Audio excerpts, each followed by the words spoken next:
जम जम समय जीवो आ विषय जैन जैन भावे सो तम्मी तम्मी समय सुहासु हम बंदरी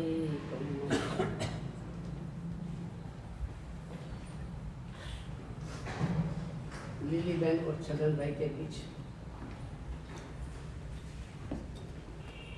बहुत बड़ी बहस हो गई।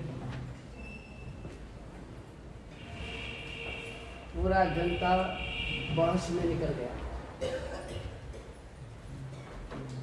गर्मा गर्मी तक घूमी।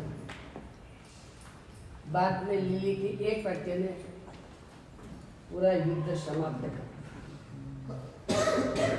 और लिली का वो एक ही वाक्य था, आपको जीतना है या आपको सुख से जीना है।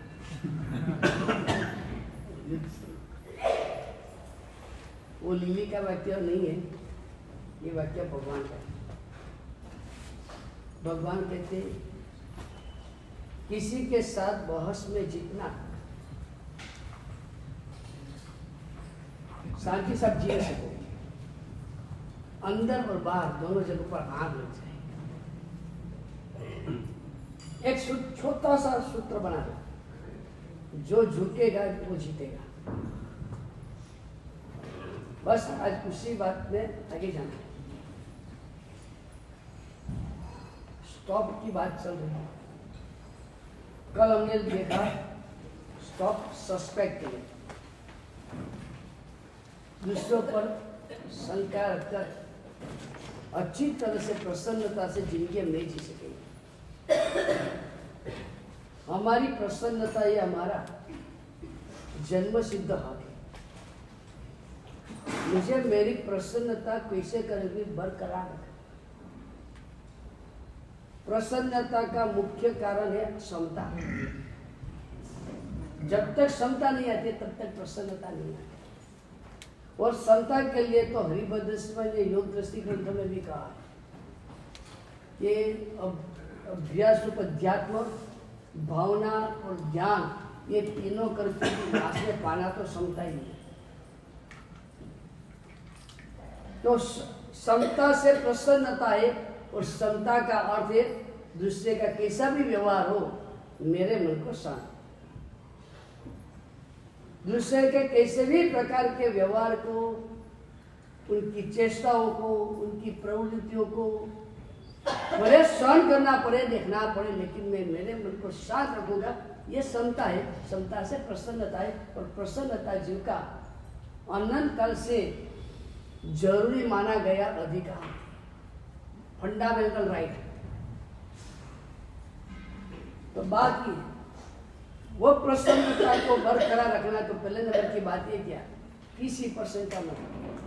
उसके प्रति शंका से उसका बिगड़ेगा कि नहीं बिगड़ेगा पता नहीं, हमारी नींद हराम हो जाएगी। बार बार हमारे मन में उनके बारे में विचार चलते रहेंगे। वो कहाँ गया, वो क्या करता है, वो ऐसा क्यों करता है, बस वही बातों में चलता है। तो कल ये बारे में बात बताई, चलो आज थोड़े आगे जाएंगे। Stop torturing. दुनिया में दो बात है। हमारे जब दूसरे के साथ नाता रिश्ता होता है तब दो बात बहुत डिस्टर्बिंग होती है। पहले नंबर की बात है मान्यता का, सत्य का आग्रह, और दूसरे नंबर की बात है जीव। ये दो बात ऐसी है कि दूसरे के साथ नाते रिश्ता कितना प्रेम से शुरू किया था, मिठास से शुरू हुआ नाता रिश्ता, अंत में कड़वाहट में पूरा।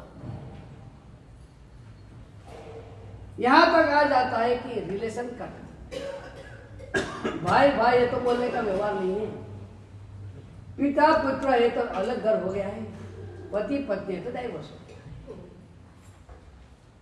यहां तक वो खेत जाता है। तो एक होता है सत्याग्रह। दुनिया में कहते हैं कि ऊपर के 9 ग्रह सबको हैरान करते हैं, ऊपर के 9 ग्रह शायद हैरान करते भी हो या नहीं भी करते हो, बेचारे शांति से घूम रहे हैं। हमको हैरान करने वाले दूसरे कोई ग्रह नहीं है, हमारे अंदर रहे हुए। सत्याग्रह, कडाग्रह, हताग्रह, अत्याग्रह, ये सारे जो ग्रह हमारे अंदर है, हमको जगत को डिस्टर्ब करने वाले यही सारे ग्रह हैं, जिसके अंदर नाश में आता है विग्रह यानी युद्ध। तो सबसे पहले नंबर की बात है सत्याग्रह। भगवान कहते हैं सत्य होना चाहिए, आग्रह नहीं होना चाहिए। ये सत्याग्रह में 2 शब्द है, सत्य है और आग्रह है। तो भगवान का कहना है सत्य होना चाहिए, आग्रह नहीं होना चाहिए, क्योंकि जैन शासन प्रमाण में मानता है। प्रमाण यानी हजारों नयों का एक संग्रह स्थान, और हजारों नय का अर्थ है मैं मेरे एंगल से देखता हूं, तू तेरे एंगल से देखता है। एक ही वस्तु को देखने के लिए भी हजारों एंगल बताए गए। एक वस्तु को भी देखने के लिए हजारों एंगल बताए गए। कोई कहेगा कि गधा है, कोई कहेगा मत्ती है, कोई कहेगा अहमदाबाद का है, अलग अलग अनेक प्रकार हो सकता है। एक ही व्यक्ति के लिए वो राम जो है उसके लिए भी बोल सकते, वो पुत्र भी है, पिता भी है, भाई भी है, पत्नी भी है। हर एक जगह पर हर एक चीज का हजारों प्रकार के एंगल होता है। मुझे जो एंगल पसंद पड़ा मैं वो एंगल से बात करूंगा, लेकिन उस वक्त मुझे ये राय रखना है कि उसको भी एक एंगल है, वो अपने एंगल से बात करेगा। जो मुझे पसंद नहीं है शायद उनको वही पसंद है। और मैं कहता हूँ आपको रात को जल्दी सो जाना चाहिए, सुबह में जल्दी उठना चाहिए, ये मेरा एंगल है। तो वो कहते हैं कि नहीं, रात को लंबे तक जागना चाहिए, सुबह जल्दी उठकर करना क्या है, उसका एंगल वो है, हो सकता है। वो पिता ने पुत्रों को कहा बेटा जल्दी उठना चाहिए, उसके बीच घूमते घूमते जा रहे थे, पिता को लड़के को जल्दी उठाकर पिता पिता चल जल्दी चल हम घूमने जाएंगे। और घूमने गए और रास्ते में कोई सिक्का गिरा हुआ था, कोई सुंदर कोटि की चीज गिरी थी, उठा लिया। पिता ने कहा देख बेटा जल्दी उठने से कितना बड़ा लाभ है, एक कोई की गिरी हुई चीज भी अपनों को मिल गई। लड़के ने सामने से तुरंत क्या पापा बराबर, लेकिन अपने से भी जल्दी जो जागा था उसका वो गिरा है, उसका क्या होता।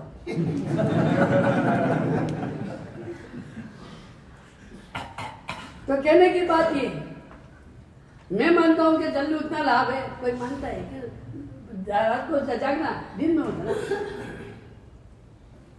एंगल तो सबका रहेगा ही, सही मेरा एंगल मुझे सही लगता भी है, लेकिन मैं उसका जब आग्रह करता हूं तब दूसरे नंबर की चीज होता है टॉर्चरिंग। बार बार एक ही बात, बार बार एक ही बात, बार बार एक ही बात, और वो दूसरे को सहन नहीं होता है। वो कहता है तू जो मानते है तेरे घर में रख, तू जो मानता है वो मेरे सर पर क्यों डालते हैं। तो भगवान ने भी कहा है सत्य अहिंसा रूप है, लेकिन सत्याग्रह हिंसा रूप है। सत्य वो है जो अहिंसा रूप होता है, वही सत्य है। जैन शासन सत्य का डेफिनेशन ये भी करता है बात जैसा है वैसा बोलो, वो सत्य है। जैन शासन की व्याख्या है जो अहिंसा रूप बनता है वही सत्य है। सत्य हितम सत्यम, जिसके कारण दूसरे का हित होता है, अहित नहीं होता है, दूसरे की हिंसा वगैरह नहीं होता है, वही सत्य हो सकता है। अगर उसके कारण दूसरे की हिंसा होती है तो सत्य नहीं है। यह जैन शासन की फिलोसफी, जिसके कारण दूसरे के मन में पीड़ा होती है, दूसरे के मन में आग लगती है, भगवान कहते हैं वो सत्य नहीं है, तेरा आग्रह है। सत्य तो यही है, मुझे और दूसरे को प्रसन्न स्वस्थ रहना है, मेरा पर्याय दूसरे का पर्याय व्यवस्थित रहना चाहिए, यही सत्य है। तो सबसे महत्व की बात है, मैं जो मानता हूं वो सही हो सकता है, नहीं लेकिन वो बता सकता हूं, उसका आग्रह नहीं कर सकता। नहीं तो सत्याग्रह भी भगवान के हिसाब से एक प्रकार की हिंसा है, और वो हिंसा दूसरे किसी की नहीं, एक केंद्रीय की नहीं, केंद्रीय चोरी की भी नहीं, पशु पंछी की भी नहीं। जब सत्याग्रह होता है तब हिंसा होती है अपने निकट के स्वजन, एक प्रकार से हत्या है। और वो हत्या यानी मेरे विचार आपके ऊपर थोप डाले, आपको ये मानना ही पड़ेगा। तो ये पहले नंबर का टॉर्चरिंग है। हर जगह पर हर एक बात में जो बहस होती है उसके पीछे कारण क्या है। हर एक बात में बहस, छोटी बड़ी हर एक बात को लेकर बहस, बस यही है मेरा जो सत्य है मैं तेरे को थोपना चाहता हूँ। छोटी बड़ी कोई भी बात हो, फिर उसके कारण बहस पैदा हो जाती है। वो लड़के ने चिंटू ने पापा को पूछा, पापा युद्ध कैसे होता है? तो पापा ने कहा, देख बेटा, चीन भारत पर हमला करे और फौरन ही लीली बहन ने बीच में कहा, आप भी पुरानी बात करते हो, चीन भारत पर हमला करे, 50 से 11 साल हो गए, ऐसा बोलो, पाकिस्तान भारत पर हमला करे। तब छगन भाई उन्होंने कहा, मुझे पता था तू हर बात में मेरे बीच में बोलती है। और लीली बहन ने कहा, मुझे भी पता है, मैं कुछ भी बोला को पसंद नहीं है, आज तेरे में अकल कितनी है मुझे पता है, हाँ सब अकल नहीं पड़ी है। दोनों के बीच में तनातनी हो गई। चिंटू ने कहा, पप्पा रहने दो, मुझे पता चल गया युद्ध कैसे होता है। युद्ध ऐसे ही होता है, ऐसे ही युद्ध होता है। एक छोटी सी बात को लेकर भी बहस कर लिया। बहस का अर्थ ये है, मैं मेरा विचार, मेरा सत्य दूसरे पर ठोकना चाहता हूँ और तब दूसरा स्वीकार करने के लिए तैयार नहीं है, क्योंकि उसका भी अपना मत है, उसका भी अपना सिद्धांत है, उसकी भी अपनी मान्यता है, उसका भी अपना अहंकार है। हाँ, सबका मत है, सबकी मान्यता है, सबके सिद्धांत है, सबका अहंकार। और ये चारों प्रकार की भूमिका घर घर में आग लगा रही। पिता मानता है कि बेटा तू धंधा में लग, पुत्र के नहीं पापा मुझे जॉब करना है। अभी ये बात को लेकर की धनाधनी हो जाती है। पिता मानता है कि पुत्र मेरा मानता नहीं। बात ये, हम हमारे विचारों को दूसरों को बता सकते हैं, यहां तक हमारा अधिकार है, इट्स आवर राइट कि मेरा विचार क्या है मैं आपको बताऊंगा। लेकिन मैं तो सलाह देता हूं, बिना पूछे कभी बताना भी नहीं, केवल ज्ञानी की मुद्रा में जाना। केवल ज्ञानी का की एक भूमिका रहता है, सब जानते हैं लेकिन कोई पूछता नहीं है, तब तक बताते नहीं। ये तो परमात्मा महावीर स्वामी की परम करुणा थी। भगवान महावीर स्वामी की परम करुणा थी कि भगवान महावीर स्वामी ने अंतिम समय पर, जीवन के अंत समय में, जब आयुष्य पूरा होने की तैयारी थी, तब भगवान के लिए कल्पसूत्रकार ने बहुत सुंदर कोटि का शब्द यूज किया है। और शब्द का नाम है अपुत्थ वाग्रनायम। अपुत्थ वाग्रनायम शब्द परमात्मा महावीर स्वामी की अनंत करुणा का द्योतक है, अनंत करुणा। इसका अर्थ आप समझो, अपुत्थ वाग्रनायम शब्द का अर्थ है किसी ने पूछा नहीं, भगवान ने बता दिया। किसी ने पूछा नहीं था भगवान को, भगवान विनय का स्वरूप क्या है, भगवान परिचय का स्वरूप क्या है, भगवान चार दुर्लभ चीज कौन सी है, भगवान जीवन कैसा है, किसी ने पूछा नहीं था।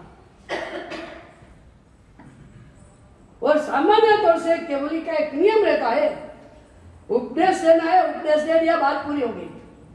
3 घंटे की धर्म देशना दे दी, बात पूरी हो गई। उसके बाद में एक ही नियम रहता है, धर्मोपदेश में पूछा नहीं तो भी भगवान जो भी उपदेश देना दे देंगे। उसके बाद में एक ही नियम रहता है, आपने पूछा जवाब मिलेगा, आपने पूछा नहीं तो जवाब नहीं मिलेगा। यह परमात्मा की भूमिका रहती है कि आपने पूछा तो जरूर जवाब मिलेगा। फिर भगवान देखते नहीं इसका रिएक्शन क्या आएगा, जो पूछा तो जवाब देना ही पड़ेगा, लेकिन नहीं पूछा तो जवाब नहीं दिया जाता है। भगवान महावीर स्वामी ने हमारे सबके ऊपर परम करुणा करते हुए, परम करुणा भगवान की, किसी ने पूछा नहीं, और भगवान ने 1 नहीं 2 नहीं 36 अध्ययन अपुत्थ वाग्रनायम पूछा नहीं था, भगवान ने बता दिया। ये परमात्मा की अनंत करुणा है। लेकिन सामान्य तौर से केवली का नियम क्या है, बिना पूछे बताना नहीं। केवल ज्ञानी का ये नियम है, तो हम सब तो केवल ज्ञानी नहीं है, अधूरे ज्ञानी है। तो सामान्य तौर से नियम रखना, बिना पूछे सलाह देने जाना, अपना ज्ञान व्यक्त करने की कोई जरूरत नहीं है।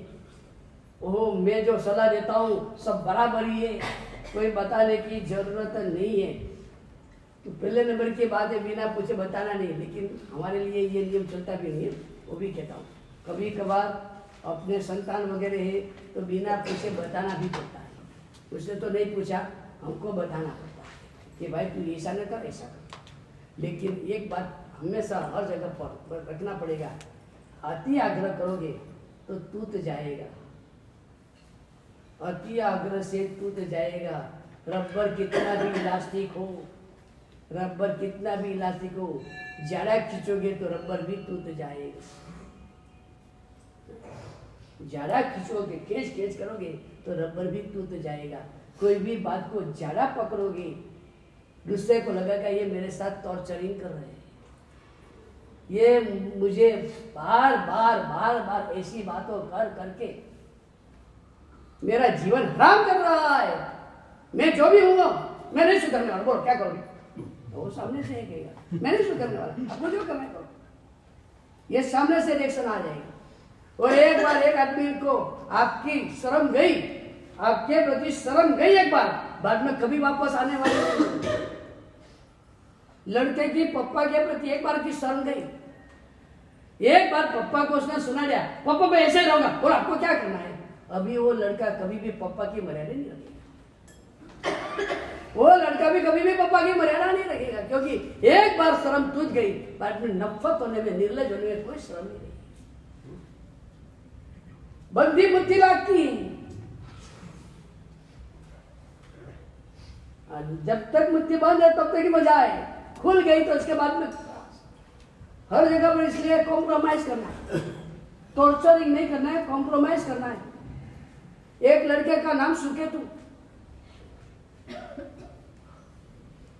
उसको अच्छे परसेंटेज टेंथ में आए। अभी पिताजी को भूतकाल में डॉक्टर होना था, पिताजी को डॉक्टर होना था, तो पिताजी ने सुकेतु को कहा तुझे अभ्यास करना है, डॉक्टर बनने के लिए तुझे कितना भी खर्चा करना है मैं करूंगा, लेकिन तुझे डॉक्टर बनना है।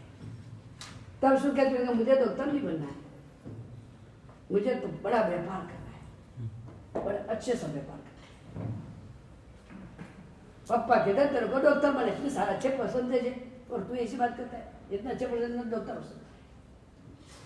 दोनों के बीच में बहस हुई, वो चला गया अपने मामा के घर। पापा मेरी बात मानते नहीं, पापा अपनी बारी ठोकना चाहते, तुझे डॉक्टर बनना है, तुझे डॉक्टर बनना है, डॉक्टर। मुझे डॉक्टर नहीं बनना है, मुझे व्यापार करना। पापा बिजनेस करते तो मैं क्यों बिजनेस नहीं करूं, पापा से तो मैं क्यों नौकर बनूं, मुझे नहीं, मुझे सर्विस नहीं करनी, मुझे डॉक्टर नहीं होना है, मुझे तो बिजनेस ही करना है। बुरा लग गया, अपने मामा के घर पे चला गया। दो लड़ते, सबसे बड़ा प्रॉब्लम किसको है? पापा को भी प्रॉब्लम नहीं है क्योंकि उसका अहंकार है, मैं कहूँगा करना पड़ेगा। पुत्र की प्रॉब्लम है, आप कहेंगे वो नहीं करूंगा। वो प्रॉब्लम किसको बताओ? उसकी मम्मी को है। प्रॉब्लम मम्मी को है कि ये दोनों के लड़ने में मैं पति और पितृ किसको समझाऊं, और मेरा लड़का मेरे पास से गया। तो बात ये नक्की करना है कि मैं मेरा आग्रह किसी के पर थोपूंगा नहीं, अवसर आने पर जरूरत बताऊंगा, बिना पूछे भी बताऊंगा, कोई बात नहीं। पिता है तो पुत्र को बताएंगे, पति पत्नी को बताएंगे, उसमें क्या बुरा है, जरूर बताऊंगा। लेकिन एक बात है, टॉर्चरिंग के हद पर चला जाए, टॉर्चरिंग के हद तक चला जाए, इतना आग्रह नहीं रखो, नहीं तो टूट जाएगा। एक बात समझना, एक बार आपकी बात मानेगा भी सही, एक बात आपकी बात मानेगा भी सही, लेकिन लड़का बड़ा होना उसका अर्थ क्या मालूम है? वो लड़का बड़ा हो गया उसका अर्थ क्या है? जब से माता पिता का मानना बंद करता है तब से माता पिता को समझ देना चाहिए वो बड़ा हो गया। क्या बोलता हूं? जब से वो माता पिता का मानने का बंद करता है तब से माता पिता को समझ लेना है वो बड़ा हो गया। अब उसको डिस्टर्ब नहीं करने का, समझाने का, ना जस्ट लाइक फ्रेंड उसकी तरह समझाना, आगे नहीं जाना। तो बात ये पहले नंबर की है, मेरा मत, मेरा सिद्धांत, मेरा आग्रह, मेरी मान्यता मैं दूसरे को बता सकता हूं, मैं बता सकता हूं, अगर वो पूछता है तो गाइड भी कर सकता हूं, लेकिन मेरे बात का आग्रह रखे, उसके मन में ऐसा नहीं चाहिए अपनी बात ठोकने के लिए मुझे टॉर्चरिंग करे, बार बार पिन लगा रहे। ये भूमिका में हमको नहीं जाना है। भूतकाल में प्राइमर से अभी गैस का चूल्हा हो गया, भूतकाल में प्राइमर से, जब प्राइमर से तब पिन लगानी पड़ती थी, जब प्राइमर था तब पिन लगानी पड़ती थी, अभी पिन लगानी पड़ती है।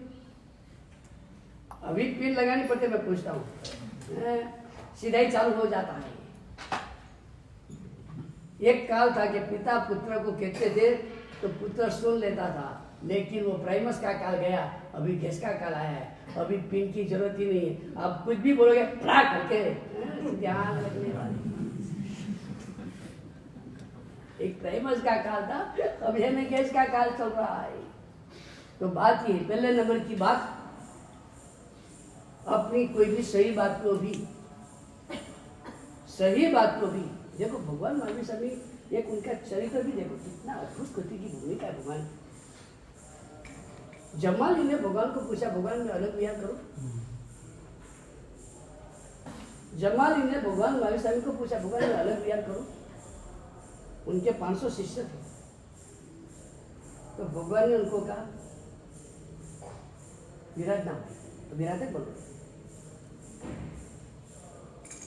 उसने कहा उसमें क्या है, मैं मेरा मन को सोच रखूंगा, मस्त रखूंगा, मैं विराटक नहीं बनूंगा, अब मुझे रुकना है। एक बार भगवान ने कहा, एक ही बार, दूसरी बार वापस उसने पूछा, भगवान ने जवाब ही नहीं दिया। हाँ नहीं बोल सकते, क्योंकि भगवान को पता है कि क्या होने वाला है। अभी भगवान को ये भी पता चल गया, मैं ना बोलूंगा तो मानने वाला नहीं है, हाँ बोलूंगा तो क्या उसका पिक्चर का पतन होने वाला, भगवान को पता है। ना बोलने में वो मानने वाला नहीं है, वो अपनी जिद लेकर बैठा है। तो भगवान ने अपनी जिद नहीं रखी, भगवान बोल रहे तो तेरे को जो माने ना, तेरे को जो करना मैं तू कर, मैं दूसरी बार नहीं बोलूंगा। और भगवान नहीं बोले, जमल ने मान लिया और सीधा मुड़ो बताऊं। भगवान ने ना नहीं बोला है, बोले मौन है, ना नहीं बोला है, तो भगवान ने अनुमति दे दिया, वो अलग विहार किया। और बाद में वो सबसे पहला निधम बना, सबसे पहले नंबर का निधम वही बना। मुनीश गोस्वामी भगवान के साथ भी यही घटना हुई। उनके शिष्य स्कंदकाचार्य मुनीश दादा को पूछा, मेरा बहनों यहाँ रहता है, आप अनुग्रह देते हो तो मैं मेरे बहनों को प्रतिबद्ध करने जाऊं। भगवान ने स्पष्ट कहा, आप विराधक बनोगे, आप वहां जाओगे तो विराधक बनोगे। तात्पर्य भगवान के ये, जाओगे तो विराधक बनोगे ना, क्या हुआ? फिर भी दूसरा प्रश्न पूछा, मेरे 500 शिष्य तो आराधक होंगे ना, अभी ये प्रश्न क्या भाई, जवाब तो भगवान को देना ही है। भगवान क्या वो आराधक बनेंगे, तो वापस दूसरा पूछा, तो फिर मैं जाऊं? भगवान ने जवाब नहीं दिया, अभी ये खींचना नहीं है, अभी वो उसकी बुद्धि पर चला, अभी ये बात को खींचना नहीं है। एक बार मैंने कह दिया आप जाओगे तो आप विराधक बनने वाले, और उसने जब दूसरा काकरा डाला, मेरे शिष्य तो आराधक बनेंगे, अभी उनको शिष्य की चिंता है, खुद की चिंता नहीं है, उसको जो निर्णय करना करे। अभी तीसरी बार मुझे जवाब नहीं देना, भगवान बोल रहे, भगवान हमको बता रहे कि कोई बात को खींचना नहीं है, सत्य भी क्यों ना हो, सत्य भी क्यों ना हो, फिर भी खींचना नहीं है, भगवान को बता रहे।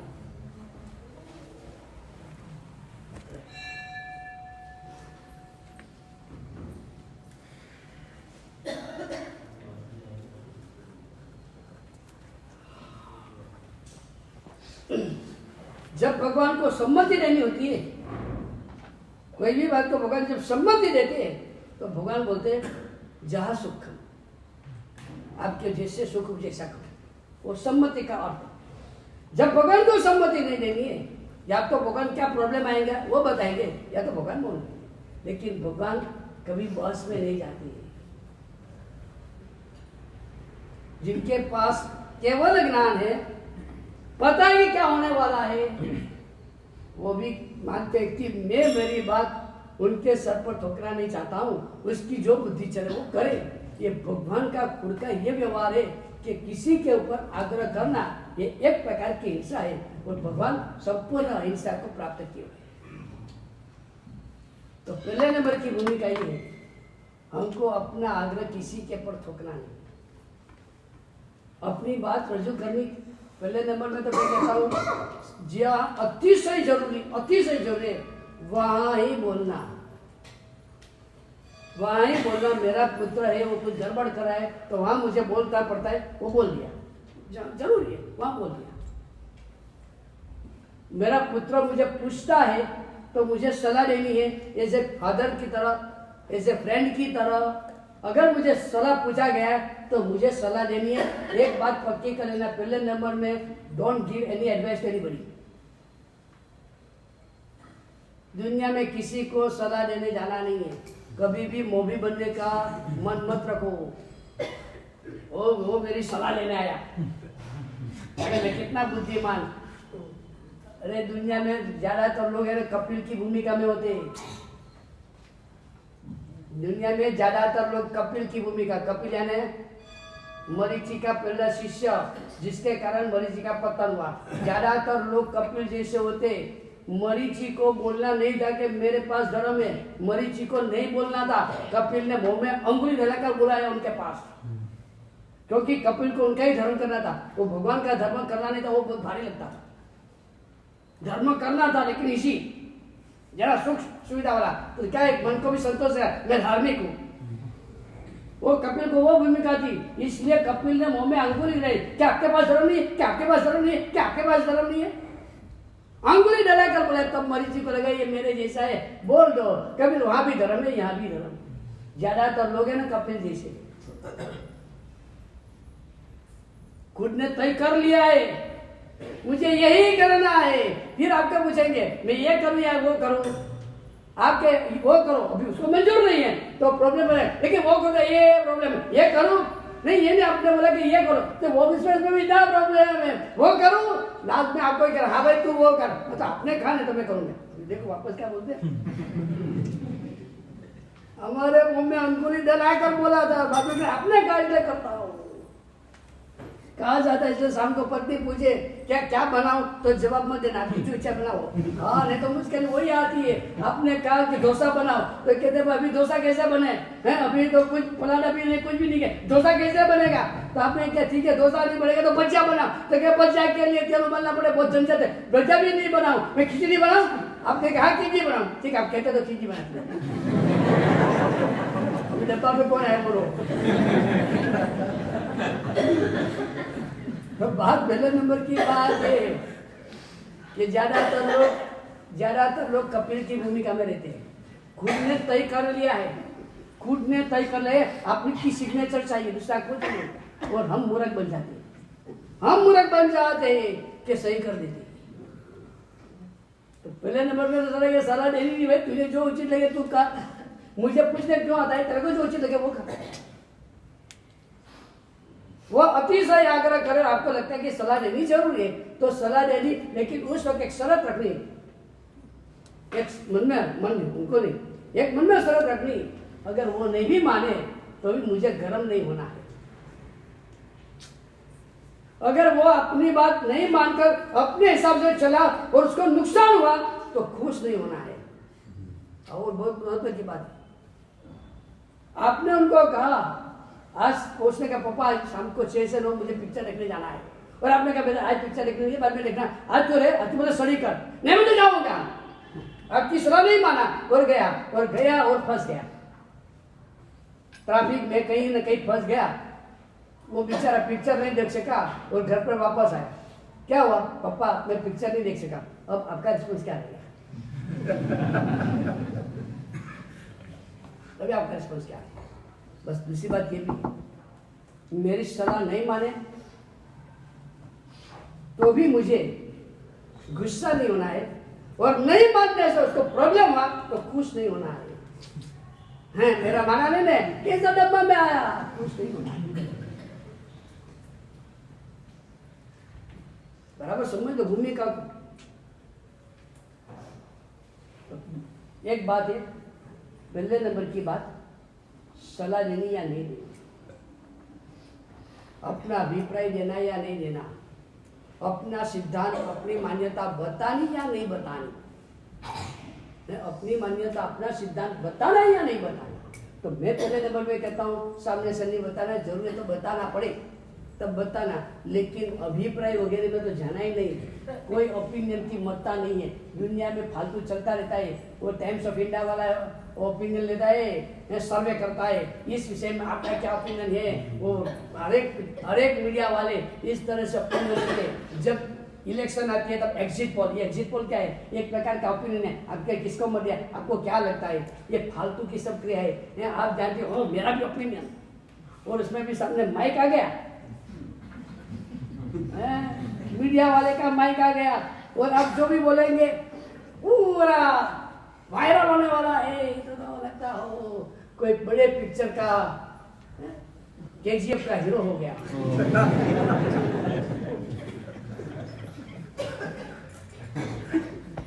मैं आपको कहता हूं, फिजूल की सलाह भी देने नहीं जाना, कोई ओपिनियन नहीं, कोई सलाह नहीं। हमारे ऋषभदेव भगवान ने 400 पास कराया, हमारे ऋषभदेव भगवान ने इसमें 400 पास कराया।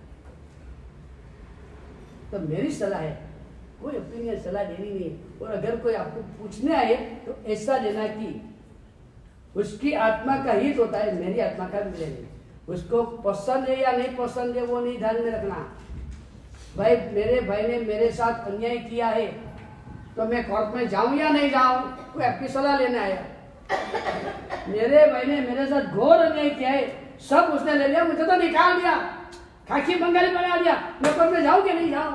अगर पूछने आया तो मैं कहता हूँ पहले नंबर में सलाह दे कि भाई मेरा काम नहीं, मैं कोई वकील नहीं हूँ, तुझे जो चीज लगे वो कर। नहीं आप सलाह लो, आपको मैं वकील मानता हूँ, आपको मुरब्बी आपको मुझे सलाह देनी पड़ेगी। बहुत आग्रह करता तो कहना कि भाई क्यों कोर्ट में जाता है, बड़े भाई है ने घी गया तो खिचड़ी में, क्यों इतना टेंशन लेता है, तेरा पुण्य होगा तो वापस आ जाएगा, चिंता क्यों करता है, कोई युद्ध करना नहीं, शांति से बैठ जा। अपने को तो ओपिनियन नहीं देना, मुझे पता है कि उसको ये बात मंजूर नहीं होने वाली है, क्योंकि वो तो आपकी सलाह लेने नहीं आया है, सिग्नेचर लेने आया है कि हाँ कोर्ट में लड़ना ही चाहिए, अन्याय सहन नहीं करना चाहिए, अन्याय के सामने फाइट देना आना चाहिए। दुनिया यही सलाह देने वाली है। दुनिया ये कभी नहीं पूछेगी तेरा चेहरा दर्पण में देख, तेरा चेहरा दर्पण में देख, तू भाई ने मेरे साथ अन्याय किया है ये बोल रहा है, तो तेरा चेहरा दर्पण में देख, तूने आज तक में कितने कितने के साथ अन्याय किया, जरा एक बार वो भी तलाश कर ले। तुझे लगता है कि मेरे साथ अन्याय हुआ, कभी कभी ये भी सोच मेरे कारण कितने कितने को अन्याय हुआ है, मेरे कारण कितने कितने को अन्याय हुआ है। सलाह ऐसी दे दी कि भाई के साथ क्यों लड़ना, छोड़ दे। मैं आपको गारंटी के साथ कहता हूँ दूसरे प्यार कभी भी वो आपकी सलाह लेने नहीं आएगा, क्योंकि उसको ये मंजूर नहीं, वो तो मारा मारी चाहता था, अपने शांति क्या।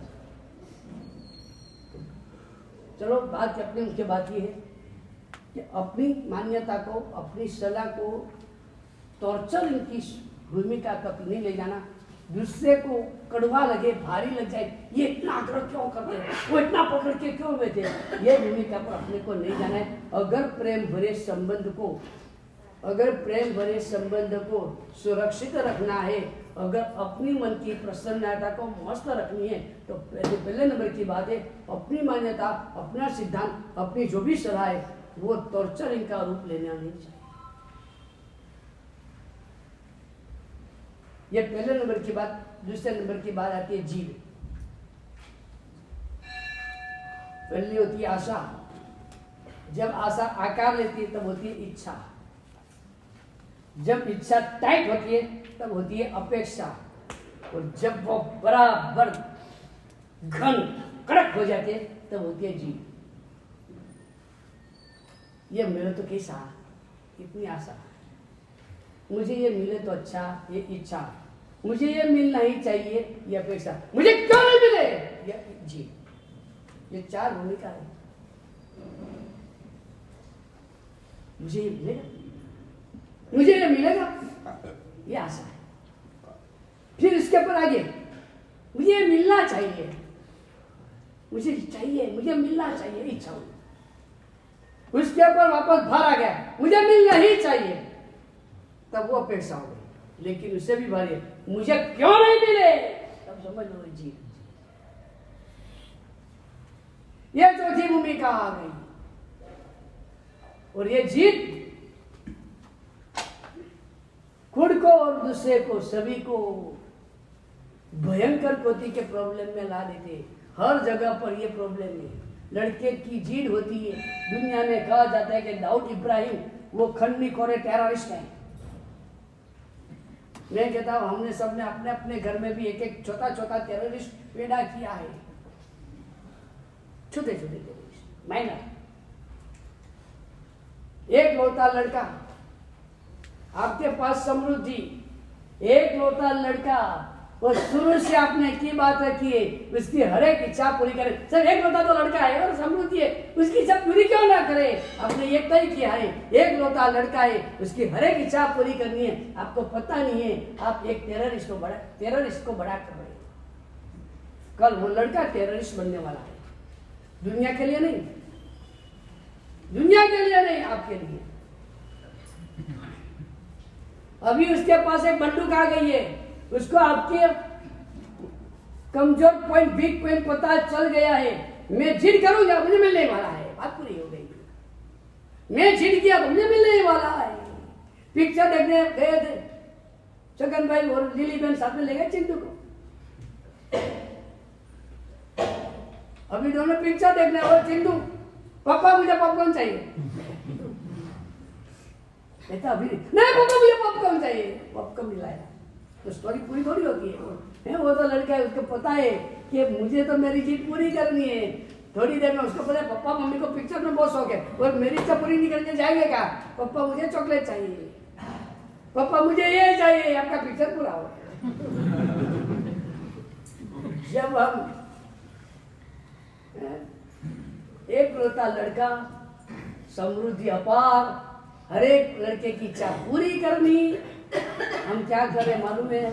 एक टेररिस्ट को पैदा कर रहे, और बाद में वो 12, 14, 16 साल का लड़का ऐसा टेररिस्ट बन जाता। अभी कल या परसों घटना हुई, पबजी खेलने के लिए मम्मी ने मना किया, पबजी खेलने के लिए मम्मी ने मना किया। बहुत ही रिजल्ट क्या आया? सिर्फ मम्मी को शूट करना, मम्मी को खत्म करना। ये बड़ा टेररिस्ट है, करोड़पति अरबोपति पिताजी। कोई बिजनेस डीलिंग के साथ, बिजनेस डीलिंग की फोन चल रहा था उसका, और उसका 20 साल का लड़का है। पापा मुझे 10,000 करो, मुझे मित्रों के साथ जाना है होटल में। अभी पापा की बड़ी मीटिंग चल रही थी, बात फोन पर वही चल रही थी। और लड़का ने बोला तो पापा ने सुना नहीं, पापा मुझे 10,000 दे दो वापस। दूसरी बार उसने कहा, पापा ने ऐसा इशारा किया, वो फोन चले तो इशारा किया।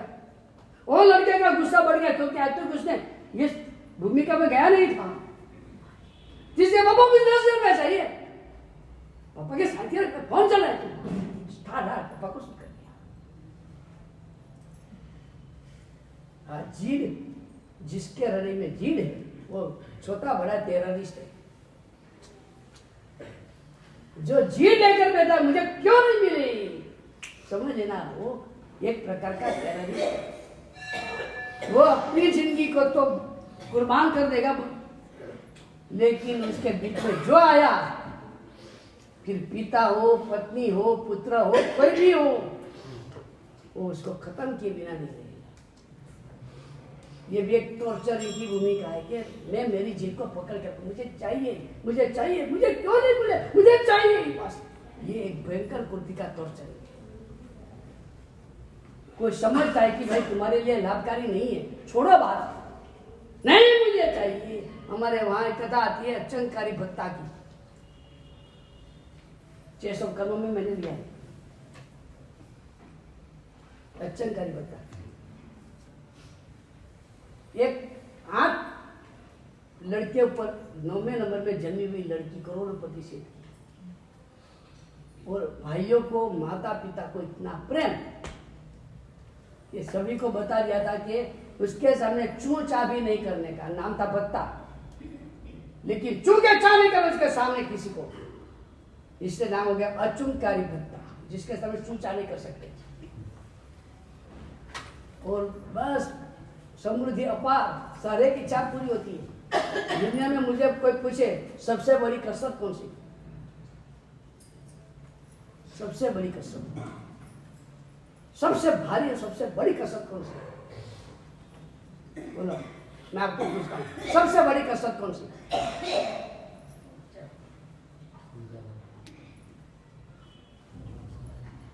जोगी 50 किलो उठाना, जंपिंग,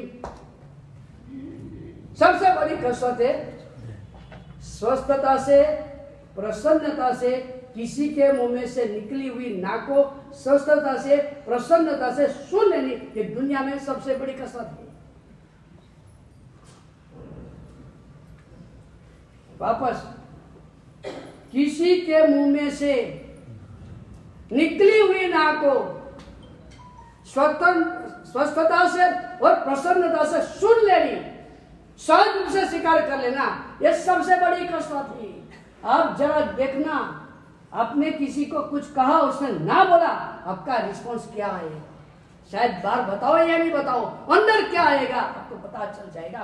सबसे बड़ी कसरत है ना सुनकर भी मस्त रहना, ना सुनकर भी स्वस्थ रहना।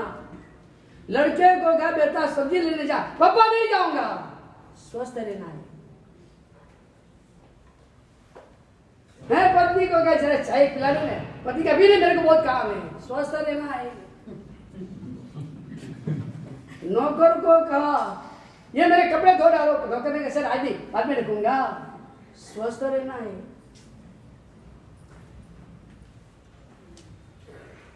किसी को आप कुछ कहने के भाई ऐसा नहीं ऐसा करो, नहीं मैं अपनी समझ नहीं करूंगा, स्वस्थ रहना है। जरा कोशिश करो, आपको पता चल जाएगा। किसी के मुंह में से ना सुनने मात्र से आपके मन में जो आग लग जाती है, आग लग जाती, मुझे ना क्यों बोला, सीधे ना बोल दिया, गुस्सा आ जाता है, लड़के के ऊपर गुस्सा आ जाता है। तू कहता है पापा मुझे मोबाइल चाहिए, दिलाया। तू कहता है पापा मुझे मोबाइल चाहिए, दिलाया। और मैं कह रहा हूं सब्जी लेना, मना कर दिया, सो जाएगा मेरे मन में, आग लग जाती है। पत्नी को कहा चाय बना के दे, और मैं तो बहन को कहता हूं कि नहीं बना के देना। आपने अपने पति को कहा था कि पूजा करने जाओ, समय करने जाओ, तब आपके पति ने कह दिया था मूड नहीं है, ले जाऊंगा। है आपके पति ने वो जब दिया था, अभी आपका अवसर आया, पति ने कहा चाय बना के दो, लेकिन नहीं बनाऊंगी। क्यों? चाय नहीं है तो कहे, शक्कर नहीं है तो कहे, दूध नहीं है तो कहे, तो क्या नहीं, मेरा मूड नहीं है।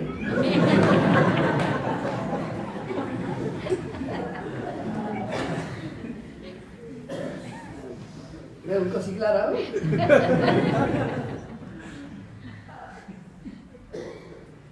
बात यह है, मानो कि पत्नी ने मना करे कि मैं नहीं बनाऊंगी चाय, फिर आग लग जाती है। ये शॉपिंग के बिल तो बड़े बड़े लाती है। एक जरा मैंने उसके सामने स्माइल किया, तो मसाला की चाय पिलाया, सीधा 10,000 का पिलाया। ये मेरी रानी हो जो चाय मांगते, और मैं एक चाय बना के क्या समझते पत्नी, सबसे बड़ी मैं कहता हूं कसरत अगर कोई भी है, सबसे बड़ी कसरत है ना सुनने की।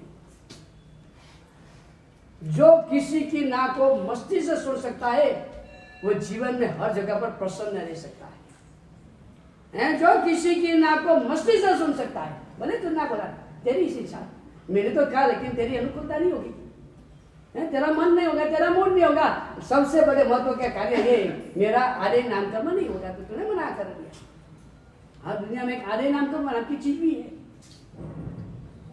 जो आधे नाम कर्म का अर्थ ही है कि मैंने कुछ भी कहा, दूसरे ने स्वीकार कर लिया, वो आधे नाम कर्म है। मैंने कुछ भी अच्छा कहा, तभी किसी ने स्वीकारा नहीं, वो ना आधे नाम कर्म, वो ना आधे नाम कर्म है। मेरी बात उसने नहीं मानी, हो सकता है मेरा आधे नाम कर्म नहीं था, मेरी इच्छा पूरी नहीं होती है, तेरा सौभाग्य कर्म नहीं था। लेकिन मैं कोई भी जिद करूं, सबकी जिद पूरी होती, मैं कोई भी जिद करूं, कोई मेरी जिद मानते नहीं है। भाई अभी भी है नहीं, तेरा अंतराय कर्म बोल रहा है, क्यों ऊपर नीचे हो रहा है। पहले नंबर इसलिए मैं बोलता हूं जिद रखो ही नहीं, कोई जिद होनी चाहिए। जिद करने वाला एक टेररिस्ट है, जो भी जिद रखता है वो टेररिस्ट है। वो अच्युतकारी भत्ता की भी यही स्टोरी हुई, जिंदगी में ना नहीं सुना।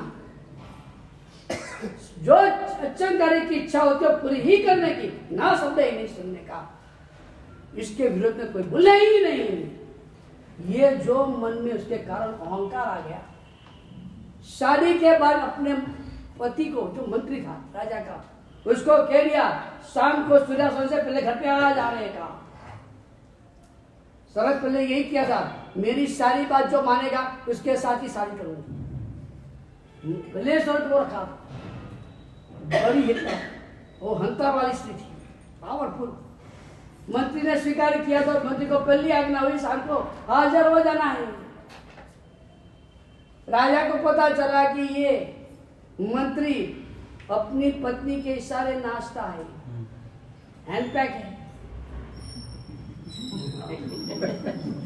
पत्नी के हर एक इशारे को मान्य रख लेता है। तो राजा ने परीक्षा करना चाहा। राजा था, शेर थे। अभी ये काम बाकी है, अभी ये काम बाकी है, अभी ये काम, वो उतना चाहता है। और राजा भी कहते हैं मैं तो ये काम पूरा करूं, वापस उतना चाहता है मैं तो ये काम पूरा करूं। रात को 9 बजे तक रात का पहला प्रहर पूरा हो गया, तब जाकर राजा का विचार।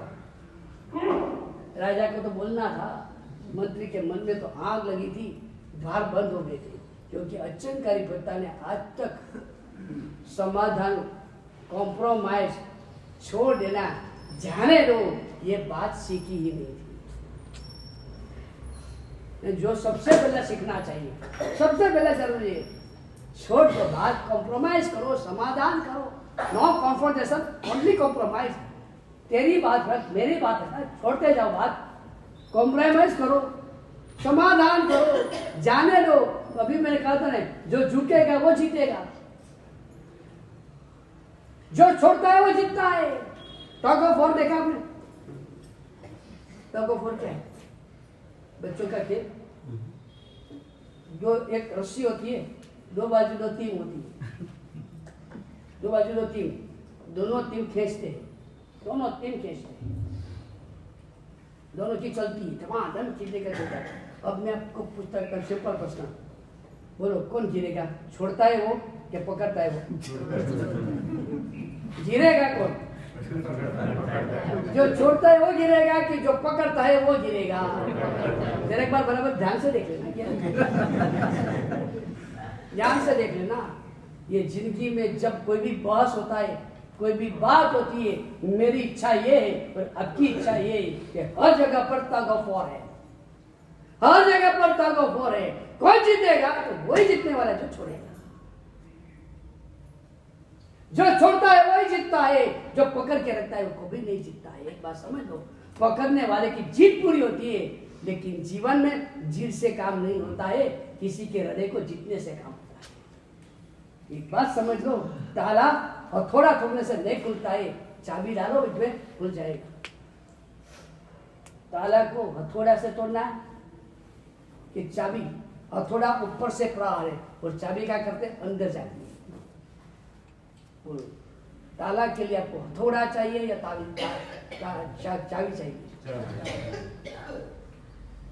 प्रेम, छोड़ना, समाधान, कॉम्प्रोमाइज, आपकी बात सही, बस मेरी बात गलत, मैं मेरी इच्छा नहीं रखता हूँ, आपकी इच्छा पूरी करो, ये छोड़ेगा वो जीतने वाला। किसी के हृदय को जीतने की कला यही है। तो दूसरे नंबर की बात ये दौलत टॉर्चर।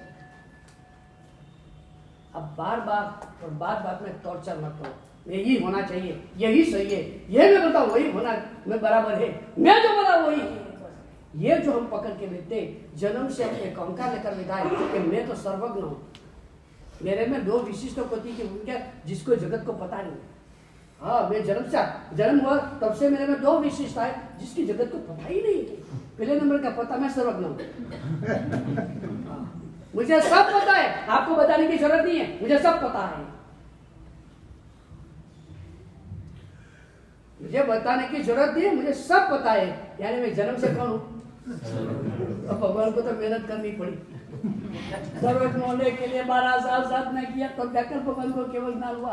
भगवान को सर्वज्ञ होने के लिए 6 महीने के उपवास करने पड़े, 5 महीना 25 दिन के उपवास करने पड़े, संगम जैसे के उपसर्ग सहन करना पड़े, कितना करना पड़े तब जाके भगवान सर्वज्ञ बने। मैं तो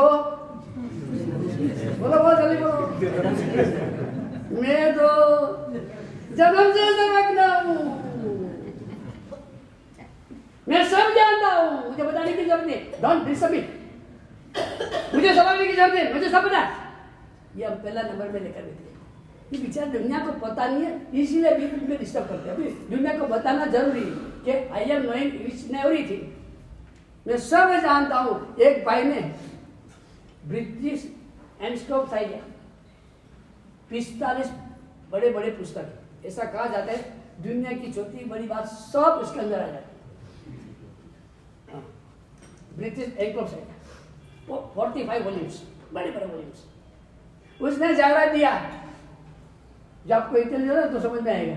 उसने जायरा दिया ये 45 ब्रिटिश एनसाइक्लोपीडिया 45 वॉल्यूम मैं बेचना चाहता हूँ क्योंकि मेरी शादी हो गई है। को समझ में नहीं आया, वो बड़े इंटेलिजेंट हो। वो जो क्या तात्पर्य ये वॉल्यूम में जितना नहीं लिखा मेरी पत्नी सब जानती है, मैं कुछ नहीं जानती, मुझे पता है, आपको बोलने की जरूरत नहीं है। तो वो मात्र पत्नी की बात नहीं, हमारे सबकी बात, हमारे सबकी बात है। पहले नंबर का दुनिया को पता ही नहीं कि मैं सब जानता हूँ। और ये मेरी दूसरे नंबर की भूमिका, मैं सर्वगुण संपन्न हूँ। पहले नंबर में मैं सर्वज्ञ हूँ, मैं सब जानता हूँ। और दूसरे नंबर की भूमिका, मैं सर्वगुण संपन्न हूँ, मेरे में कोई खामी नहीं है। मैं तो इतना सुंदर अच्छा आदमी को पूछो नहीं, खामी सब में है। ये ऐसा है, ये ऐसा है, ये ऐसा है, ये ऐसा है, ये ऐसा है, ये ऐसा है, ये ऐसा है, पूरा लिस्ट मेरे पास है। वो कैसा है, वो कैसा है, वो कैसा है, वो कैसा है, वो कैसा, पूरा लिस्ट मेरे पास है। दुनिया सारी थर्ड क्लास और इसके बीच में मैं मात्र फर्स्ट क्लास। ये हम दो चीज जन्म से लेकर आए, तकलीफ आए, ये हम दिमाग में भर के बैठे हुए कि मुझे कोई मुझे सलाह नहीं देगा, मुझे सब पता है। और दूसरे नंबर में मैं ही सज्जन हूँ, मैं ही सर्वगुण संपन्न हूँ, बाकी सब में कोई न कोई गड़बड़ है। वो झील करता है, वो अहंकार करता है, वो चोरी करता है, वो ये करता है, वो अन्याय करता है। दुनिया 420 है, बस मैं अकेला अच्छा। वो पिता को लड़के ने पूछा, पापा की दुनिया कैसी है? गोल है या चपटी है? तो पापा ने कहा, छोड़, दुनिया गोल भी नहीं, चपटी नहीं, एकमात्र कपटी है। क्योंकि उसका तो ये मानना था मेरे से कोई अच्छे नहीं है। ये हम लोग भर के बैठे, बस उसके कारण ही हम दूसरे किसी की बात सुनने को तैयार नहीं है। और हम ये मानते मैं किसी को कुछ नहीं कहूँ, उसको मानना ही पड़ेगा। Why not? ये हम लोग लेकर बैठे। आपके देखना घर में घर से लगाकर जहां जहां भी आग लगी है, उसके पीछे कारण क्या है? किसी न किसी प्रकार का टॉर्चर है, किसी न किसी प्रकार का टॉर्चर है, किसी न किसी प्रकार की झील है, किसी न किसी प्रकार से मेरी बात सही कराने का मेरा जबरदस्त गति का प्रयत्न है। आप एक बार आपके घर में आपके जो भी परिवार वगैरह है या पार्टनर वगैरह है, पुरुष वगैरह, जहां जहां भी आपका डिस्टर्बेंस चल रहा है, जिस के साथ कुछ न कुछ गड़बड़ हो रही है, उसके पीछे एक ही कारण है, मैं तो सही हूं, मैं बराबर हूं, मेरी बात मानते नहीं है, उसमें सारी गड़बड़ है। बस धमाल यही होती है। हमारे ज्ञान सार नाम के ग्रंथ में मोहपाध्याय सूर्य महाराज ने कहा कि दूसरे का गुण दोष देखने से पहले खुद को देखो। मनुष्यात् व्यापृतम यावत् परदोष गुण ग्रहण। मन दूसरे के गुण, दूसरे के दोष देखने के लिए तैयार हो जाए, वह जाए, उसके पहले अपनी आत्मा में, अपने स्वरूप में दिखने का शुरू कर कि मैं कैसा हूँ। मैं दूसरे को कुछ भी बोलने जाऊं, उसके पहले मुझे बोल, तू चोर है, तूने देख ले भाई, तूने कितनी कहाँ चोरी किया है, उसके बाद में बोलना, उसके बाद में बोलना। तो जिसको चोर बोलता है, वो चोर बोलने से पहले देख लेना तूने चोरी कहीं नहीं किया है, तो ही बोलना, नहीं तो नहीं बोलना भाई। तू बोला तेरे को कितना क्रोध है, बोलने से पहले देख ले तुझे क्रोध आता है कि नहीं आता। बोलो, तू मेरे एक भी बात मानता नहीं, चलो मैं किसकी कितनी बात मानता हूँ, मैं किसकी कितनी बात मानता हूँ, जरा पहले देख लो। बाद में ही बोलना कि तू किसी की बात मानता नहीं है। बोलने से पहले खुद को देखो, फिर आपको किसी बात पे किसी के प्रति आग्रह रहेगा नहीं। पूरा पहले स्कैनिंग खुद का कर लो। रिजल्ट जो आया, रिपोर्ट जो आया, वो नजर के सामने रखकर दूसरे के साथ जो भी व्यवहार करना है वो बाद में करना। तो दूसरे नंबर की बात में है डोंट टॉर्चर अदर्स। दूसरों को टॉर्चर मत करो। हमारा पुण्य, उसकी योग्यता, भवितव्यता, ऋणानुबंध, ये सारे शब्द को नजर में लेना है। भगवान के हाथ से दीक्षित हुआ जमाली भगवान का नहीं रहा। जो भगवान का भानेज भी था, जमाई भी थे और शिष्य भी थे। भगवान ने उनको दीक्षा दिया था, वो जमाली भगवान का नहीं रहा, तब भी भगवान के मन की स्वस्थता में कोई प्रॉब्लम नहीं आया है। भगवान जगत के स्वरूप को समझते हैं कि भाई जिसका जो भूमिका रहती है, उसके जो भव संसार जितना है वो रहने वाला है, क्यों उसके लिए उसके साथ भी बिगाड़ना। वो आकर भगवान को सुना भी देता है, भगवान जवाब नहीं देते। तो दूसरे नंबर की बात, स्टॉप टॉर्चर। अब बस ये भूमिका लेकर जाना है, मैं कॉम्प्रोमाइज करूंगा, मैं छोड़ूंगा, लेकिन मेरा आग्रह कभी नहीं रखूंगा। आग्रह नहीं रखने वाला बड़ा है या छोटा है? जिसका आग्रह मान्य रहा और जिसका आग्रह मान्य नहीं रहा, बड़ा दो में से बड़ा कौन?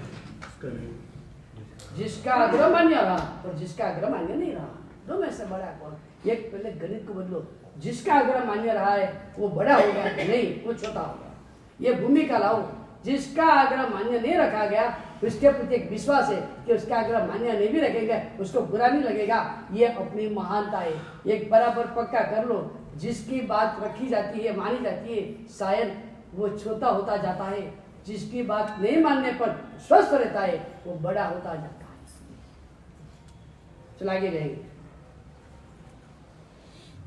एक हुआ डोंट सस्पेक्ट, स्टॉप सस्पेक्ट। दूसरे नंबर की भूमिका में हम आए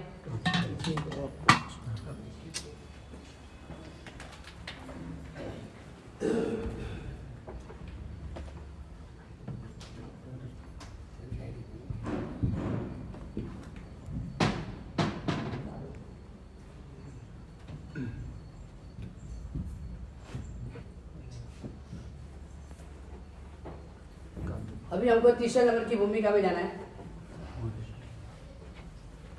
डोंट ओवर रिएक्टिंग। चिंटू को आपने भेजा बाजार में कि भाई ये मेडिसिन लेकर आना है। वो मेडिसिन लेकर आया, आपने देखा MRP 20 रुपया है। चिंटू को आपने पूछा तू कितना देकर आया? उससे कहा मैं 30 रुपया देकर आया, क्योंकि उसे 30 रुपया मांगा था, मैंने 30 रुपया दे दिया। MRP क्या है? 20 रुपया। वो देकर आया 30 रुपया, आप उसको मान्य करोगे या नहीं करोगे? MRP था 20 रुपया, वो देकर आया 30 रुपया, आप उसका ये जो 10 रुपये ज्यादा देकर आया आप एक्सेप्ट करोगे या नहीं करोगे? तो आप क्या बोलोगे? अरे भाई MRP 20 है और तू 30 लेकर क्यों आया? Maximum retail price. मैंने कर्नाटक में एक बात देखी है, बहुत बड़े अक्षर में जहां भी MRP लिखा है ना, वो लिकर की दुकान है। मैंने कर्नाटक में देखा। पहले तो मुझे समझ में नहीं आता, शुरू में बड़े बड़े अक्षर में MRP, फिर देखता गया तो पता चला जो भी दुकान पर MRP बड़े अक्षर में लिखा है, समझ लेना वो लिकर की दुकान। हाँ, वो मैक्सिमम रिटर्न पैसे मात्र लिकर ही कर्नाटक में मिलता है, ऐसा नहीं मिलता है। जो भी होगा वो एक बात ये MRP का है मैक्सिमम रिटेल प्राइस, और आप मानते हो कि जो जिसकी जितनी कीमत है उसे ज्यादा नहीं देना चाहिए। एक सीधी बात है, जिसकी जितनी कीमत है उससे ज्यादा नहीं देना चाहिए। बस ये गणित वो तीसरे नंबर में लाना है। स्टॉप ओवर रिएक्टिंग, ये बात ही तीसरे नंबर में लाना है। जो घटना का जितना वैल्यू है उससे ज्यादा मुझे रिएक्शन देना नहीं। जिस तरह से कोई भी चीज उसकी एमआरपी से ज्यादा उसको देना नहीं है, बस यही गणित हर जगह पर लगाना है। कोई घटना का जितना वजन है उससे ज्यादा वजन वो घटना को देना नहीं। पहले तय करना पड़ेगा ये घटना का वजन कितना है, वैल्यू कितना है। मैक्सिमम रिएक्शन प्राइस तय करो। मैक्सिमम रिएक्शन कितना देना। आप एक कप 1 साल 2 साल से वापर रहे थे, वो कप नौकर लेकर आपको देना चाहता था, कुछ गड़बड़ हुई, उसके हाथ से नीचे गिर गया। अभी आपको रिएक्शन देना है। भगवान महावीर स्वामी को पूछो तो भगवान कहते कोई कान में खिल्ला भी देखे, कान में खिल्ला भी ठोक दे तो भी नो रिएक्शन। भगवान ने तो यही कहा मैक्सिमम रिएक्शन क्या, तो क्या no reaction is the best reaction. भगवान ने तो यही कहा है कोई रिएक्शन देना ही नहीं, कान में खिल्ला ठोकने दो। वो काल चक्र फेंकता था, काल चक्र फेंकने दो, जिसको जो करना है करने दो, कोई रिएक्शन देना ही नहीं। ये भगवान की भूमिका है। वो भगवान की भूमिका है, उनकी पूजा करते हैं। लेकिन भगवान के अनुयायी तो में है, उनके कदम कदम पर चलने वाले तो है। उनका पैर अगर 7 फुट वाले का पैर है तो हम 3 फुट वाले छोटे छोटे पैर वाले तो है। उनके कदम कदम पर तो चलने वाले हैं। ऐसे तो हम स्टिकर बनाते हैं, गर्व से को हम जैन। आजकल वो चलता है, मीडिया ट्रेंड चलता है, गर्व से को हम जैन। होना चाहिए, कोई बात नहीं, गर्व नहीं होना चाहिए, गौरव होना चाहिए। गर्व तो कोई भी चीज का नहीं होना चाहिए। जैन धर्म मुझे मिला, एक जबरदस्त कोटि का धर्म मिला। अभी अभी एक बहने का एक क्लिप निकली है, कोई विवेक बिंद्रा करके कोई है, और उसकी कोई क्लिप निकली है। और क्लिप में जैनों की समृद्धि की मैंने बातों कहा कि जैन कैसे कैसे 10 पॉइंट्स वगैरह बताया। और उन्होंने कहा 0.3% की जगह अगर जैन 10% भी हो जाए, 0.3 की जगह 10% इतना भी हो जाए तो भारत, चीन, अमेरिका सबको क्रॉस कर सकता है। वो सारी बातें कहिए तो हमको भी लगता है कि वाह हमारा जैन धर्म कितना महान। मैं कहता हूँ गौरव होना चाहिए जरूर। जैन शास्त्र इतना महान है, करोड़ों की बस्ती में मात्र 0.3% को जैन धर्म मिला है, उसमें मेरा नंबर है। हम बड़े सौभाग्यशाली, हमारा परम सौभाग्य, जरूर गौरव होना चाहिए, लेकिन गर्व तो होना ही नहीं चाहिए। अब दूसरी बात है, मैं कहता हूँ गौरव किस बात का, चलो जैन धर्म महान है, वो तो भगवान महावीर स्वामी ने स्थापित किया है, तब से तय हो चुका है। सर्वज्ञ का शासन है, केवलज्ञानी का शासन है, शादवान का शासन है, अनेक कांड बात जहाँ है, कर्म का थियरी जहाँ मिला है, जहाँ हर जगह पर विभाजन है, जीव अजीव का विभाजन है, खाद्य खाद्य का विभाग है। एक धर्म नहीं है ऐसा कि जहाँ स्पष्ट विभागीकरण हो। हिंदू में भी ब्राह्मण होते हुए भी हर एक ब्राह्मण एक तरीके नहीं है। कर्नाटक के ब्राह्मण अलग होते हैं, महाराष्ट्र के अलग होते, गुजरात के अलग होते। गुजरात के ब्राह्मण अंडा भी नहीं खाते, महाराष्ट्र के ब्राह्मण मछली भी खाते हैं, और कश्मीर के ब्राह्मण तो मांस भी खाते हैं। किसी में कोई विभाग नहीं है। एक मेरे प्रभु के शासन का विभाग है। वो जैन भारत में हो या अमेरिका में हो, दावणगिरी में हो या कलकत्ता में हो, उनके लिए विभागीकरण किया हुआ है। वो मान्य रखे न रखे, उसका आचरण करे या नहीं करे, लेकिन सबके लिए कॉमन बात है। तू कर्नाटक में रहो या कलकत्ता में रहो, भारत में रहो या अमेरिका में रहो, कंदमूल नहीं खाना है तो नहीं खाना है। ये हमारा एक सूत्री नियम। वो कोई बात चेंज नहीं। मैं पालू नहीं पालू सेकंड नंबर की बात है, ये मेरी अज्ञानता है, मूर्खता है। लेकिन नियम एक से नहीं है कि भाई कलकत्ता वाले को कंदमूल खाने की छूट, कर्नाटक वाले को नहीं, ऐसा कोई नहीं है। नियम वाले नियम। तो जैन शासन की मान्यता इसी में है कि जैन शासन ने हर एक बात में हमको रूल्स एंड रेगुलेशन स्पष्ट रूप से बता दिए। ये मानता है।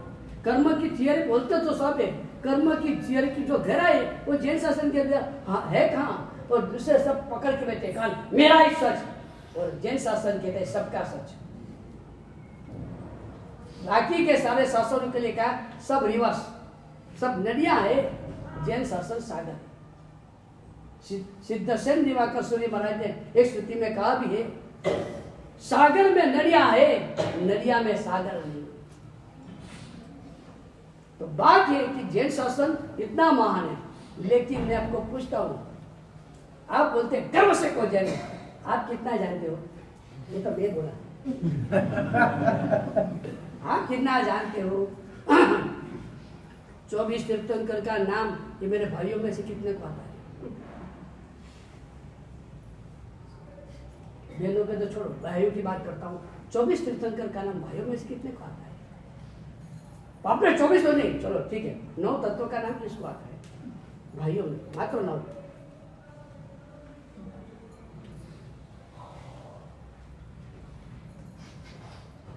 साधु के 5 महाव्रत तो छोड़ो, आपके कितने व्रत है, कितने भाइयों को पता है?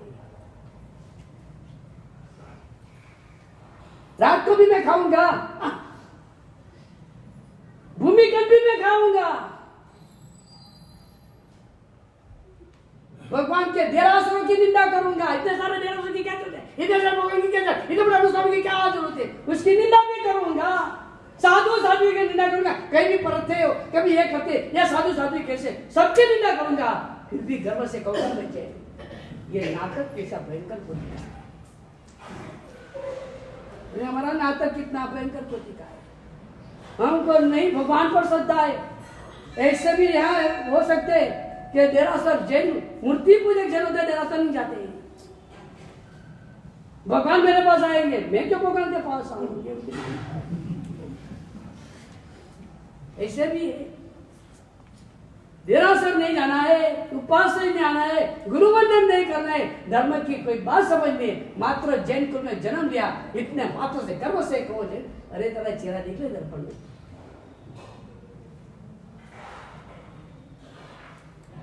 मैं कहता हूं जैन है।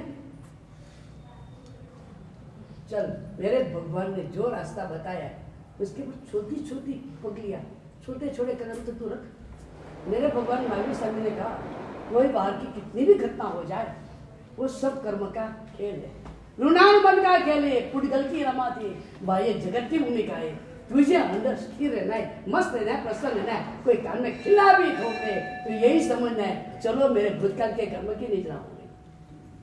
भगवान तो ये कहते हैं, पिछले भगवान कहते नो रिएक्शन। बाहर की दुनिया में कोई भी घटना बने, रिएक्शन लेना ही नहीं। लेकिन मैं भी मानता हूँ ये भगवान की भूमिका है, हमारी तो नहीं। हम भगवान नहीं, तो रिएक्शन आ जाता है, मैं भी मानता हूँ। मैं आपको ये नहीं कहता हूँ कि आपको रिएक्शन देना नहीं, सवाल ये है कितना रिएक्शन देना। तो आपको मैंने एक बात बता दी, जो चीज का जो वैल्यूएशन होता है उससे ज्यादा वो चीज का मूल्य चुकाना बराबर है। मैं आपको पूछ रहा हूँ, जो चीज का जो मूल्य है उससे ज्यादा चुकाना वाजिब है? उदारता से देते जाओ तो बात अलग है। तू 20 क्यों मांगता है, ले 25। मैं तो कह रहा हूँ बहुत बढ़िया है, मैं तो मानता हूँ बहुत जरूरी। आप होटल में बिल आया 50 रुपये का, अभी 50 रुपये मैं बोलता हूँ, एक्चुअली 500 का आता है। हाँ, अभी 50 क्या बोलता है, बिल 50 रुपया का या 500 रुपया की मिला है। आप जितना बिल की रकम है, जितनी रकम बिल की कितना थोड़ा देते, कितना देते हो? 500 रुपये का बिल है तो 500 रुपये ही रखेंगे।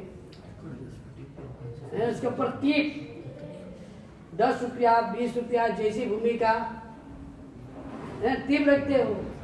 मैं आपको कहूँ, जो होटल में आपको जाना है, वहाँ आपको चाय बराबर नहीं मिले। मैं आपको बताऊँ, आपको चाय बराबर नहीं मिले, उसको टिप ज्यादा देना।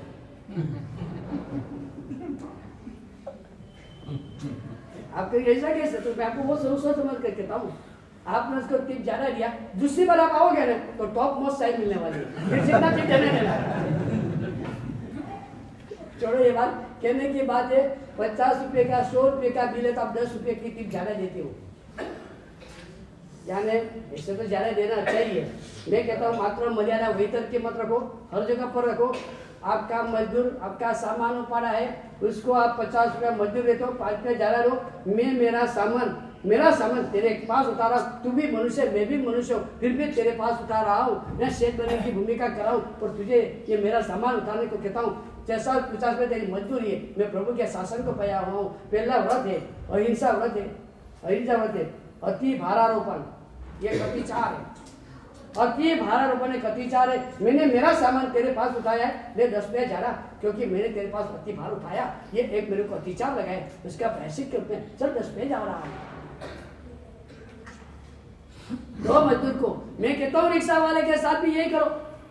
रिक्शा वाला आपको लेकर आया कहीं से, आपके घर तक आपको पहुंचाया, और रिक्शा का बिल है 50 रुपया 100 रुपये जो भी आया है, 5-10 रुपये ज्यादा लोगे, तू सीधा चला के आया है, तू सीधा लेकर आया कि ठोका नहीं, थैंक यू ले 50-10 रिक्शा वाले को दो। ये सब्जी वाले के साथ कच कच करते, हर एक सब्जी वाला मैंने देखा है सामने, इधर का पता नहीं मुझे, जहाँ भी देरासर होते हैं उसके पास में केला वाले, फ्रूट वाले, सब्जी वाले बेच जाते, इधर का मुझे पता नहीं, इधर है कि नहीं। बहुत बढ़िया, वो पुण्य साल नहीं तो लगभग वो हालत ये होती है कि जब अभिषेक होता है भगवान का, तब तो इतनी धक्का लगा कर घुस जाते, और अगर मुखबत भी नहीं पहना तो ऐसा करें, अरे वहां को लगता है कि उसको 1 मिनट की भी फुर्सत नहीं है, 1 मिनट की फुर्सत नहीं, ऐसा लगता है वो धमाधमी करते, अरे सामने मरा तो मैंने तो अभिषेक करना छोड़ो, यहाँ दौड़ते, और बाद में बाहर केला वाले के साथ चंपा बहन कचकच करे, केला वाले पूछते केला कैसे लिया, केला ने कहा 48 पेदसन नहीं, 48 पेदसन कैसे 24 पेदसन देना पड़ेगा। फिर वो बार्गेन करते रहते, 48 रुपया वो बोलता है, 24 रुपया ये बोलते, फिर ये आगे बढ़ते 24 का 26, वो 48 का 46, ऐसे करते वो 30 पर आते, वो आते 40 पर आते, चलो 36 रुपये बेचारे के 10 मिनट पूरी 10-15 मिनट बिगाड़ते, इतना बिगाड़ने के बाद खिला पूछता बहन कितना रुपये के 3। अब ये देखो अभिषेक को टाइम नहीं था, तो बात अभी करते बार केला वाले के साथ 10-15 मिनट कचकच करते। मैं कहता हूँ उनको 5 पे झाड़ा दो, वो बेचारा कितने दूर से आपके लिए सब्जी लेकर आया है, चलो टिप के लिए तो उसको भी 5 पे झाड़ा दो। भाई तू हमारे लिए लेकर आए जे 5 पे झाड़ा, लेकिन वहां तो हम बार्गेन करते बराबर बेचारे। चलो कहने की बात है, दुनिया के क्षेत्र में टिप के नाम पर जरूरत से ज्यादा दो, वो एक गुण है, लेकिन अंदर की बात करता हूँ, जो भी घटना हुई है उसमें जितनी जरूरी है उससे ज्यादा एक्शन रिएक्शन देना संबंधों को बिगाड़ने का भयंकर पति की भूमिका है। एक बार का आपका ओवर रिएक्शन भविष्य में उसके साथ आपका नाता टूट सकता है। लड़के ने थोड़ी गड़बड़ किया और पप्पा ने चाता लगा दिया, भविष्य में लड़का आपसे हर एक बात छुपाने वाला है। उसको पता है पप्पा को कुछ भी कहूंगा पप्पा बहुत रिएक्शन देंगे, बताना ही नहीं, मुझे पॉइंट बोलाना है। रिएक्शन हो सकता है, लड़के ने गड़बड़ किया तो क्या भाई गड़बड़ क्यों किया, ध्यान से काम कर, अच्छी तरह से काम कर, बस हो गया, पूरा हो गया, बात पूरी हो गई।